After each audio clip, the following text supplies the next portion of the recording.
Imagine walking into a sideshow tent in the 1960s and coming face to face with a frozen body, a hairy human-like creature encased in ice.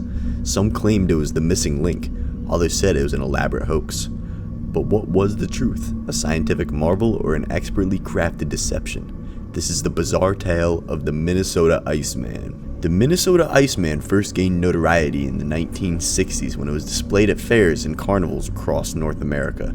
A traveling oddity, it was promoted as an astonishing discovery, an ancient being frozen in time. Frank Hansen, the enigmatic showman behind the exhibit, told different tales about the creature's origins.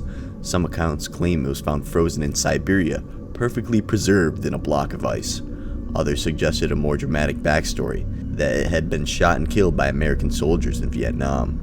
Encased in ice and displayed in a glass coffin, the creature appeared to be a large, human-like being covered in thick hair with a grotesque, contorted face, frozen as if caught in its final moment of agony. Its broken arm, twisted posture, and open mouth painted a grim picture. Was this truly the missing link between modern humans and an unknown ancestor? As news of the Minnesota Iceman spread, it caught the attention of Bernard Heuvelmans, a respected zoologist and cryptozoologist, and Ivan Sanderson, a naturalist and science writer. The two men examined the frozen figure closely, taking detailed notes and sketches. What they saw astounded them. They were convinced it was a genuine biological specimen, something unknown to science. Heuvelmans theorized it was the type of Neanderthal, possibly a relic population that had survived into modern times. Sanderson, equally fascinated, believed it could be an entirely new species, a missing link between man and ape. They documented the creature's features, the thick hair covering its body, the unusual facial structure, and its large human-like feet. Their findings were published, and soon, even the Smithsonian Institution became interested.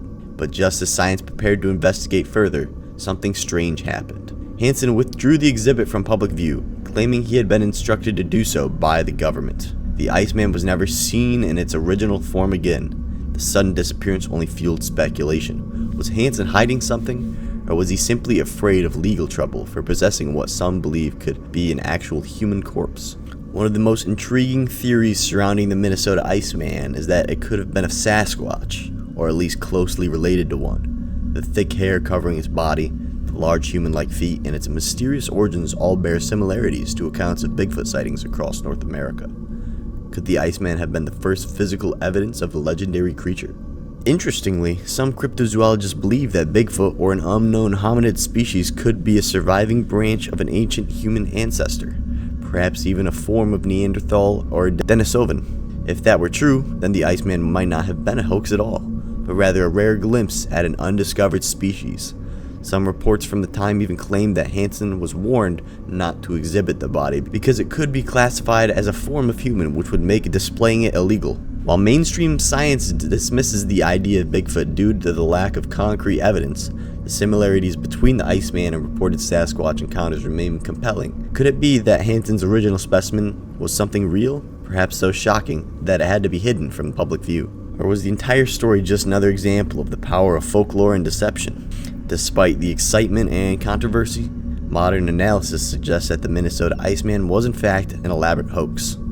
Several researchers, including those at the Smithsonian, concluded that the body displayed in later years was nothing more than a well-crafted model made of wax and latex. The original Iceman had vanished. Frank Hansen himself later admitted that the version displayed to the public was a fabricated replica, built to replace a real Iceman that had supposedly been taken away by unknown individuals. But skeptics argue that there was never an original specimen, just a clever illusion designed to thrill and deceive audiences. Now, here's where my take differs from their take. I do not think it was a hoax, because 3 scientists analyzed this thing and said that it looked like the missing link. And then the Smithsonian's like, oh, it was just made of wax. Then what happened to the thing that the scientists looked at? Because 3 well-known scientists with good backgrounds are not going to put their reputation on the line to say a wax figure is the missing link. So I do think there was an original Iceman, and it was taken away. That's just my thing, though. Today, the Minnesota Iceman remains one of the most fascinating cases in the world of cryptozoology. Whether it was an elaborate hoax or based on something real, It captivated audiences and continues to inspire curiosity about the unknown. The case of the Iceman serves as a reminder of how mystery, spectacle, and belief can blend together in the pursuit of the extraordinary. So what do you guys think? Was the Minnesota Iceman ever real, or just one of the greatest hoaxes of the 20th century? Could it have been an undiscovered hominid, possibly even related to Bigfoot? Let me know in the comments below, and if you enjoyed this deep dive into cryptozoology, don't forget to like, subscribe, and hit that notification bell for more mysterious stories.